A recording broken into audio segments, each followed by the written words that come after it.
Hello and welcome. Today I'll be showing you how to make water pour into a dish on Blender. This is my first video tutorial, so I hope everything goes alright. Leave your comments below if you have any questions or concerns or anything, or suggestions of course. So anyway, let's get going. So open up Blender and you will be greeted by the default cube. We can start by getting rid of that. Place that with a plane that will represent our floor. So floor, make it a good size, hit 5, there we go, to make it orthographic. I prefer working orthographic, I think everyone does. It just makes it a lot easier. Anyway, so now we're going to start by making a dish. So get a cylinder, hit tab, and select the bottom vertices. We want, oops, we don't need that yet. Hit Shift S to set the cursor to the selected. Hit tab, Control Alt Shift C, origin to 3D cursor. Now we want this. Set this one to 0. That will bring us to being completely even with our floor. That way it's not floating at all and creating weird shadows. So now we have a sphere or a cylinder sitting on a floor. Start by getting rid of that top vertice because we do not want it to be filled. We want it to be a dish or a bowl or something, I don't know. Next I'm going to shorten these walls because we don't want it to be a cup, we want it to be a bowl. And that was way too high. Okay, so that's starting to look a little better. We do want to give this depth so that it's not like a sheet of paper that's been folded into a bowl. So hit E to extrude and hit S to scale out. Now, if we come into side view or front view and hit Z, we can go in and we can see that this is kind of creating a strange shape. I'm not really sure what it's called. So to get rid of that weird taper, hit B to box select. Select these bottom vertices, hit S0, or SZ and then 0. Then hit Shift S, because it brought those lower than the floor again. Hit Shift S, cursor to selected, hit tab, Control Alt Shift C again, origin to 3D cursor, set that to being 0. That'll move us up to being flat, flush with the floor again. I don't really like how much this is tapered here, so I'm gonna hit G and then Z to bring it up along the Z axis. You can hit or hold Shift and Alt and then right click in between two vertices and it'll kind of figure out what it's supposed to do. It'll just select in a ring. It's pretty nice. Now we can hit S and then Shift Z if we want thinner walls or thicker walls. It'll make sure that it doesn't go in again like that. So I want a little bit thinner walls, so that's how I want it to look. Now we just go along and we stay in wireframe mode. Hit C, hit F, F, F, and that will be putting in our walls. So just do that all the way around. This shouldn't take too long. Oops.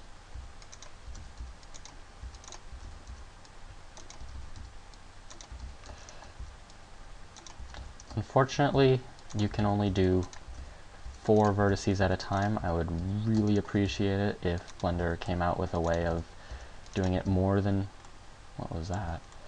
More than 2 at a time, or 4 at a time, because it would make it very nice. Okay, there we go. Got lost a little bit there. Okay. Just a few more.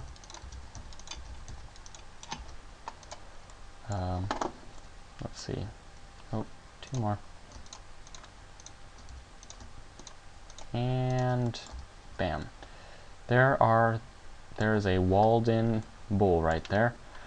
Now you'll see all these lines. We can get rid of that by setting that to shading smooth. It'll kind of make it look like crap. So we'll go in, add a modifier, edge split, and it looks pretty good.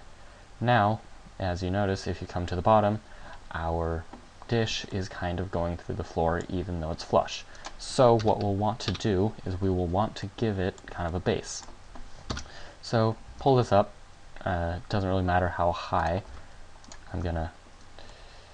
We can select these or not. Okay. Go ahead and hide your floor. We don't want to see it for now. Hit Control 7 on the numpad to go to bottom view. Hit C, scroll down to make your circle bigger. Select all of the vertices. Middle click to get rid of the center one because I want to create that I don't really know what it's called. Not really a pottery person, but kind of like a foot or something like that. And now, wow, that's almost perfect. Okay, so once again, select these, Shift S, bring it to selected, Control Alt Shift C, origin to 3D cursor. Wow, that's pretty good for just winging it. Okay, that didn't do too much, but just bringing it up to 0. Now it's sitting perfectly on the floor. That is a pretty good dish. We are ready to go on to moving our cameras around, or our camera. So our camera's sitting up here, and that is a really small dish from here. Okay, so what we're going to do, let's go into front view. Kind of get your viewport to where you kind of want to see. Oops.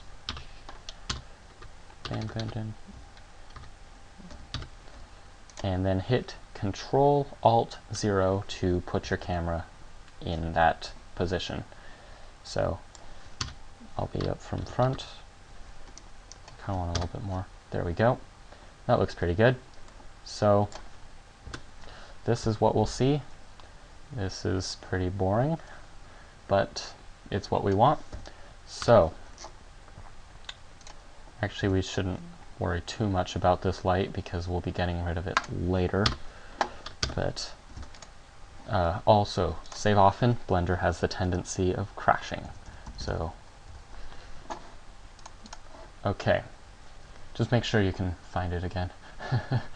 Anyway, so there is the basic part. We'll go now and start setting up to have Blender use physics to do our water for us, which is really nice. So hit Shift A with your cursor in the middle. It doesn't really matter where it is, just as long as you know where it is. Shift A, create a cube. Hit B to box select those vertices. Shift S. Once again, grab that. Now set this up to 0. We want to select this. We want to make sure that we have the entire area where the water is going to be contained, because this is going to be our domain. And right now it looks like a cube that just covered up everything we did, but we will use it as a domain, and it will contain our water, essentially. Okay, that looks fantastic. Anyway, go back into wireframe mode for seeing better. So now we are going to create an inflow object, which is like the tap of a sink. I like to use spheres because they look good. I'm just going to raise that a little bit because we want to make sure that is out of our viewport, or that'll be fine. I'm going to bring that up to about 0.5 because it just works pretty well at 0.5. I want to scale that one up a little bit. Just not too much because that'll greatly lower our bake speed. So I'm gonna hide that. So now that's what our scene will kind of look like. Like, we can lower this, or I don't really care. Anyway, so that is our inflow, that's our bowl, and that is our domain. So go into the Physics tab, click Fluid, hit Domain. Where'd it go? Okay, that's interesting. It looks like it may have found a bake from one of my previous ones. Let me go delete that.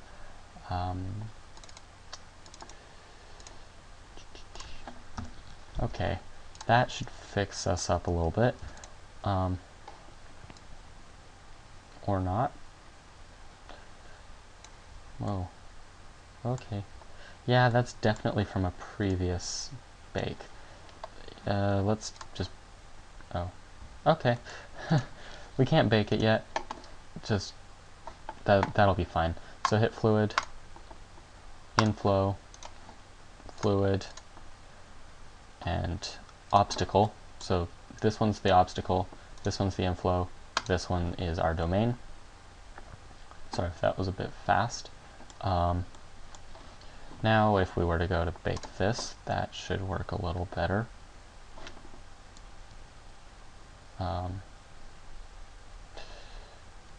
Okay, that's kind of slow. That looks more like honey falling off a spoon or something. Anyway, okay, just hit escape to stop the bake. I'm going to give this a velocity of -0.5. Set that to both. Set this one to both as well, because we don't want the water falling through this if it, for some reason, it sort of gets past the shell. It just works best if we use both. So that should work pretty well. Okay. We hit bake now. It will take a while. Here, I'll lower this value. You don't want to go too low on these values because it'll just become a cube. Pretty much anything below 30 anyway will be a cube. It'll just speed up the bake time and it won't look as good. But okay, so that doesn't look too bad, at least down here. That we don't really care about because it's out of our camera. But okay, that might be a bit fast actually.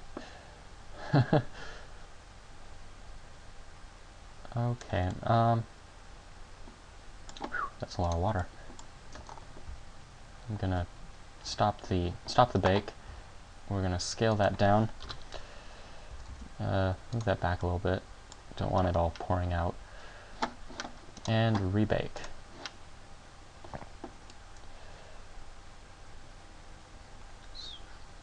Okay. That looks pretty good. Don't see the water shooting out of the bowl. Okay. Now on different systems this will go different speeds. Don't feel bad if it takes forever. It could also go a bit faster.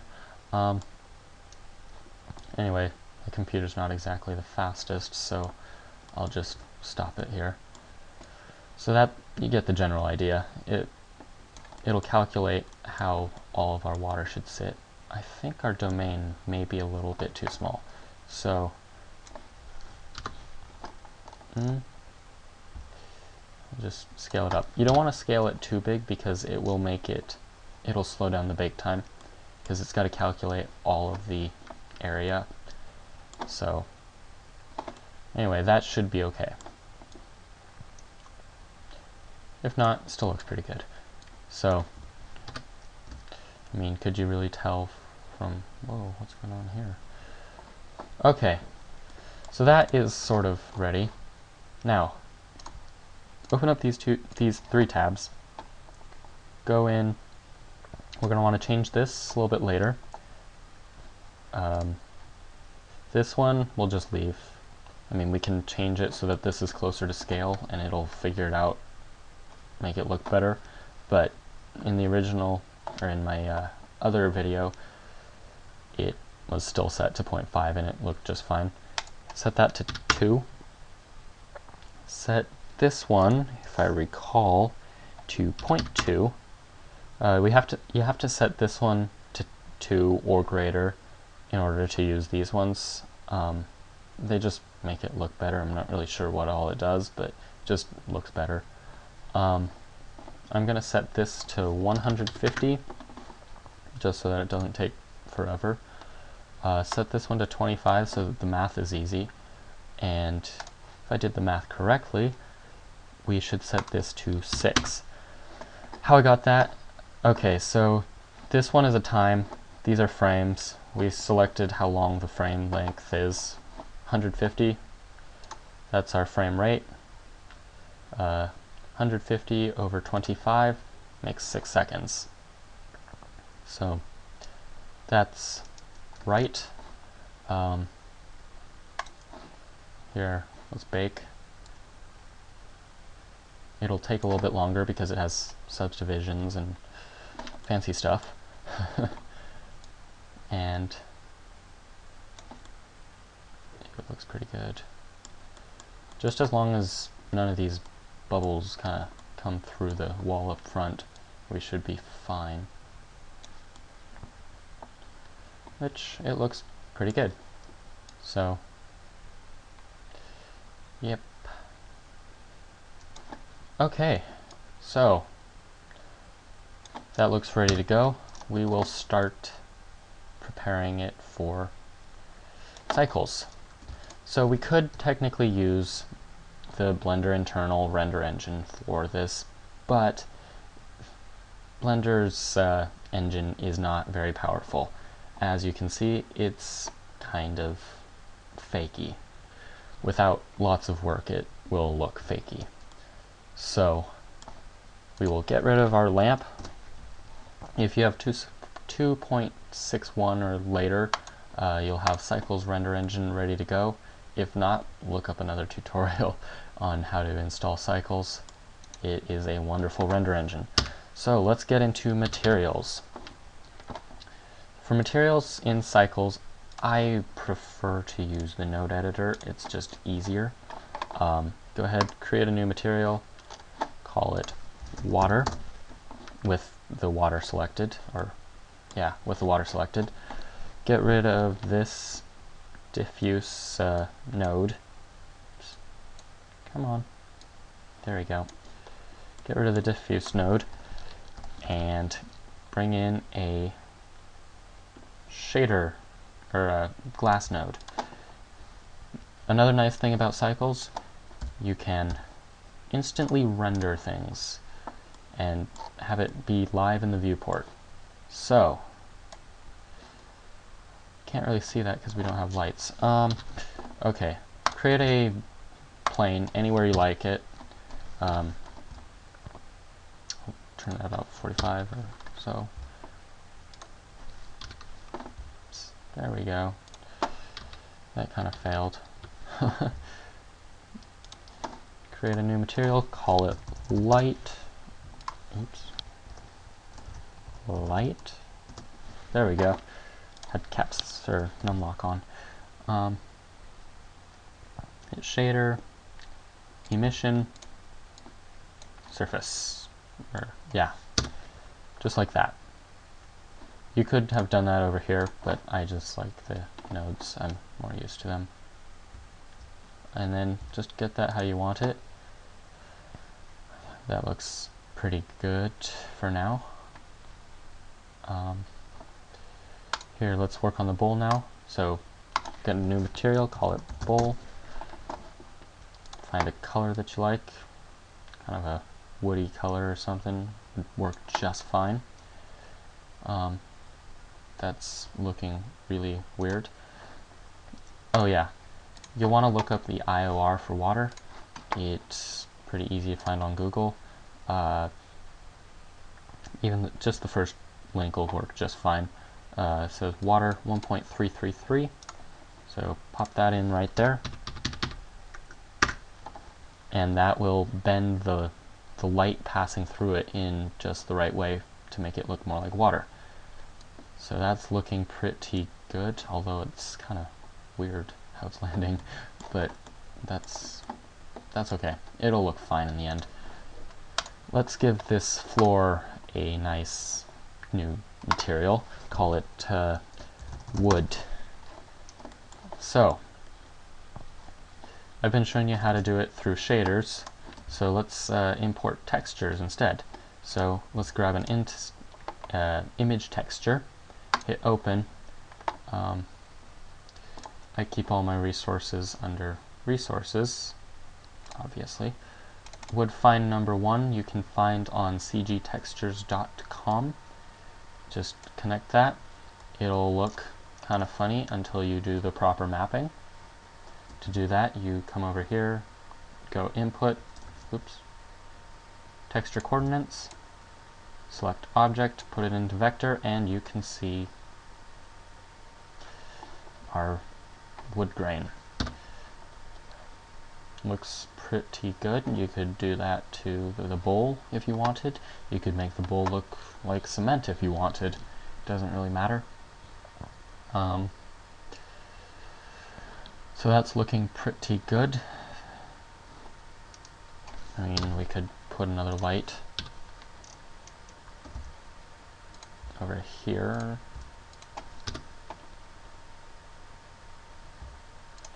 Just hit S to scale that up.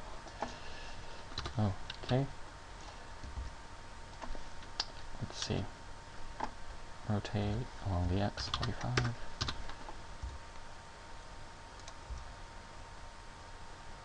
Now, say you wanted to have a light back here really close to it for some reason, but you don't want to see this big white blob blocking your view. It's pretty easy to get rid of. Just go over here to this object tab, ray visibility, camera, or uncheck camera, and it will disappear. So now you can move that around and not really have it affect too much. That looks not too bad. I'm gonna create another one over here. Get that to how you like it. Lighting is very important. You don't want too little of it, even if you are trying to create a kind of moody scene. Make sure you have enough light, because it's very, very important. Kind of a deal breaker for good and not so good renders. So,